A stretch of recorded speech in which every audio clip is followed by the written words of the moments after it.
Bienvenue dans Terrienne, l'actualité sur la condition des femmes dans le monde. Les Afghanes seront-elles les grandes oubliées de cette année 2024 ? Depuis leur retour au pouvoir, les talibans ont imposé un apartheid de genre. Selon la terminologie utilisée par l'ONU, les femmes sont progressivement effacées de l'espace public. Le documentaire Bread and Roses montre les destins entrecroisés de 3 Afghanes. Zara, Sharifa, Taranum, elles ont filmé avec leur téléphone la répression au quotidien.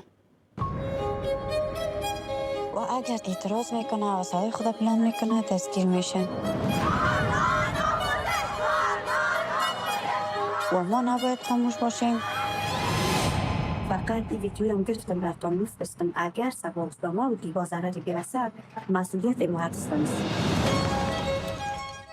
Oui, un long métrage présenté à Cannes et dans de nombreux autres festivals à voir sur Apple TV+, qui permet de documenter la résistance des femmes afghanes vue de l'intérieur. Une résistance qui ne reçoit pas assez de soutien de la part de la communauté internationale. Selon la réalisatrice du film, Sarah Mani, pour elle, renoncer à défendre les droits des Afghanes serait une grave erreur.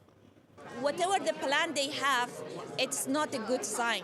Quel que soit leur objectif, ce n'est pas bon signe. C'est dangereux pour tout le monde. Bien sûr, l'Afghanistan, c'est loin, mais il fait partie de notre monde. Je ne pense pas qu'il soit normal qu'une partie de notre monde soit contrôlée par des terroristes.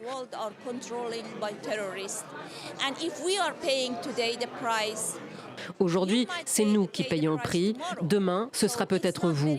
Ce n'est pas très loin et ce n'est pas une surprise parce que les talibans continuent à montrer qu'ils n'ont pas changé, même si nous persistons à nier et à penser que ce ne sont pas les mêmes talibans.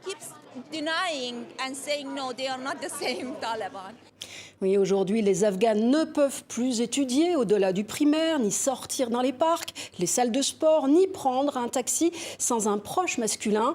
Une récente loi leur interdit même de chanter ou de déclamer de la poésie en public. Une situation que dénonce la sénatrice française Dominique Vérien, à l'origine du Tribune, récemment signé par 160 élus français. On commence par leur demander de se cacher sous des tentes, histoire que surtout on ne voit rien qui puisse évoquer une quelconque féminité. Et là, on en est à vouloir faire que, même si on ne peut plus repérer si c'est un homme ou une femme, la voix peut permettre de le savoir. Et on leur demande de se taire.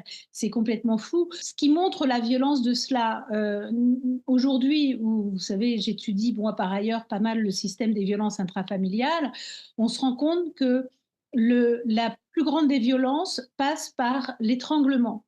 L'étranglement, le bâillonnement. Et c'est vraiment ça, c'est faire taire, ne pas vouloir entendre l'autre, dans sa différence, dans son altérité.